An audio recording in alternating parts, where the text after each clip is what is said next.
अस्सलाम वालेकुम। सिंध पाकिस्तान जो वाहिद उहो सूबो आहे जंहिं सूबे में नौजवान सां हर तरह सां नाइंसाफ़ी थिए पई। ख़ुसूसन उहे नौजवान जेके पढ़ियल लिखियल आहिनि, जेके नौकरी जी उमीद में वेठल आहिनि, जेके अप्लाई करणु चाहिनि था, उन्हनि सां हरू भरू नाइंसाफ़ी थिए पई। उन्हनि नौजवाननि खे पोइते धिकियो वञे पियो। उन्हनि ई नौजवाननि खे ज़हनी तरह सां परेशान कयो वञे पियो। उन्ही जो मेन रीज़न आहे उमिरि जी लिमिट। छो जो सिंध वाहिद उहो सूबो आहे जंहिं में ॿार नौकरी लाइ जेका अप्लाई करण जी उमिरि आहे उहो तमामु घटि आहे। ॿिनि सूबनि में वॾी ॼमार वारा बि अप्लाई करे सघनि था। सिंध में जेकॾहिं को ॿार कंहिं बि गवर्नमेंट जी नौकरी लाइ अप्लाई करणु चाहे त सिंध गवर्नमेंट जी पॉलिसी मुताबिक़ हुन जी उमिरि 18 खां वठी 28 सालनि जे विच में हुजे। हालांकि ॿिए कंहिं बि सूबे में हिन एज लिमिट ताईं नाहे। घटि में घटि 35 ऐं 45 साल वारा बि अप्लाई करे सघनि था। अच्छा, हिकिड़ो इहो जेको एज रिलैक्सेशन जो मेन प्रॉब्लम आहे जंहिं ते काफ़ी स्टूडेंट तनक़ीद बि करे रहिया आहिनि, लेकिन गवर्नमेंट खे को बि फ़र्क़ु नथो पवे। अच्छा, उन्ही खां पोइ गवर्नमेंट जा जेके ऊंधा गवर्नमेंट जा जेके ग़लति डिसीशन अचनि पिया, रोज़ इन्हनि जा नया लेटर अचनि पिया, इन्हनि बि नौजवाननि खे काफ़ी परेशान कयो आहे।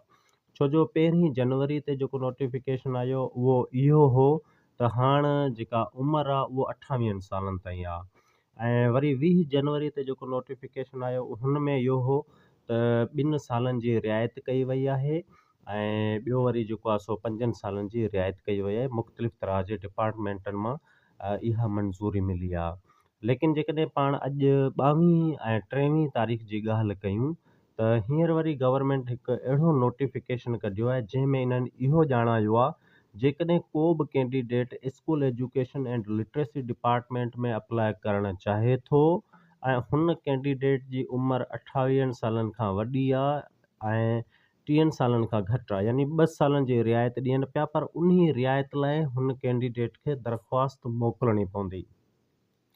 हाणे ॾिठो वञे त काफ़ी ग़रीब माण्हू आहिनि। हाणे इहे ग़रीब माण्हू किथे था कराची जा चकर कटे सघनि, किथे था हिन एज जी जेका रिलैक्सेशन आहे उन्ही लाइ एॾी भॼ डोड़ करे सघनि था।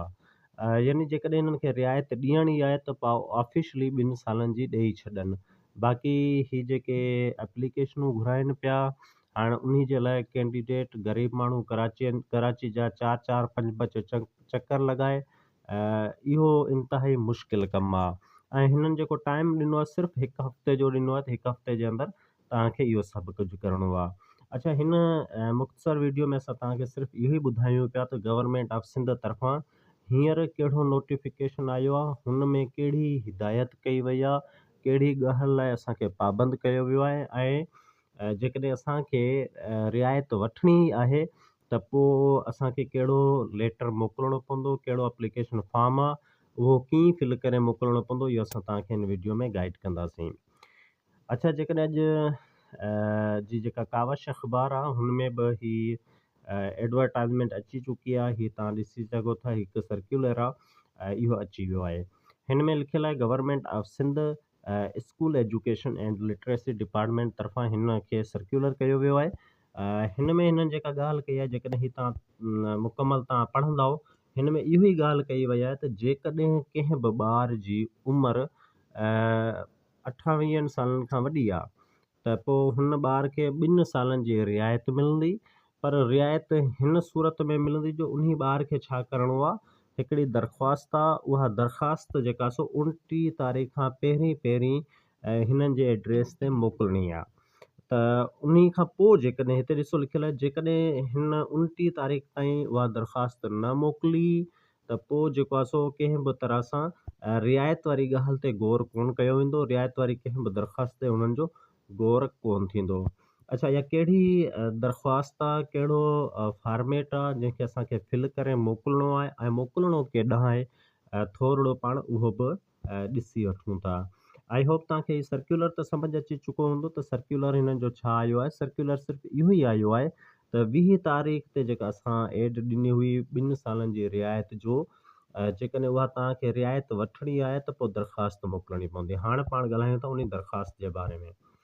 अच्छा, ही दरख़्वास्त जो फॉर्म आहे जेको तव्हां ॾिसो पिया, इहो तव्हांखे फिल करे मोकिलिणो आहे। हाणे फिल कीअं करिणो आहे, हिते ॾिसो हिकिड़ी लाइन वाइट ॾिनल आहे, हिते कंहिंजो एड लॻल, कंहिंजो वाटर मार्क लॻल हो। बहरहाल पाण मेन शइ सिखी वठूं था। उन खां पोइ जेकॾहिं तव्हांखे ही फॉर्मेट प्लेन खपे त पोइ तव्हां असांखे व्हाट्सअप जे नंबर ते मैसेज कजो, असां तव्हांखे ही शेयर करे छॾींदासीं।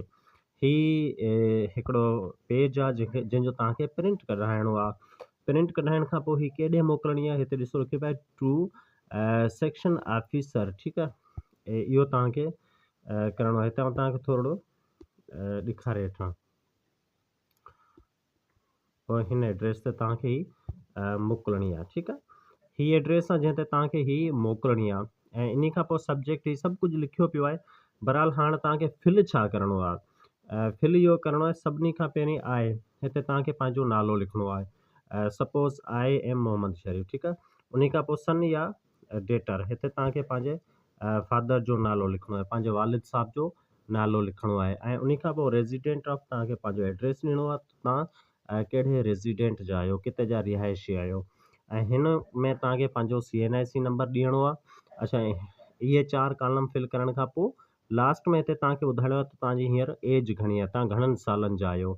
इहो सॼो करण खां पोइ जेको आहे सो तव्हां हिन खे पाण हिते तव्हांजो नालो लिखी, हिन में तव्हांजो डिस्ट्रिक्ट, हिन में तव्हांजो मोबाइल नंबर लिखी करे हिन खे तव्हां मोकिले छॾिजो हिन एड्रेस ते, ठीकु आहे। TCS करे छॾिजो या वरी तव्हां पोस्ट ऑफिस ज़रिए। बहरहाल हिन खे तव्हांखे हिन एड्रेस ते मोकिलिणो आहे।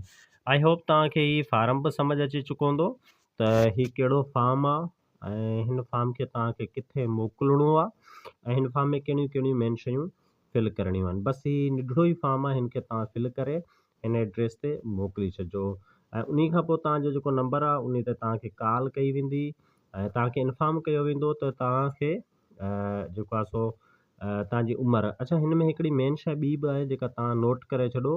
हिन में लिखियलु आहे, तव्हांखे ॾेखारंदो हलां, हिन में लिखियलु आहे, जेकॾहिं तव्हां हिन लाइन ते तव्हां गौर कंदा, हिन में लिखियलु आहे आई हैव अटैच्ड। तव्हांखे जेका सो जेको ही दरख़्वास्त मोकिलींदा हिन सां गॾु तव्हांखे कुझु शयूं अटैच बि करणियूं आहिनि। CNIC अटैच करणी आहे, पासपोर्ट साइज़ फ़ोटो अटैच करणा आहिनि ऐं जेको आहे सो पर्चुअल तव्हांखे अटैच करिणो आहे। ही मेन शयूं तव्हांखे अटैच करे हिन सां गॾु मोकिलणियूं आहिनि। आई होप तव्हांखे सम्झ अची चुको हूंदो त हाणे जेका न्यू पॉलिसी आई आहे उहा कहिड़ी पॉलिसी आहे, हुन में छा जो ज़िक्र कयल आहे। Thank U for watching this video.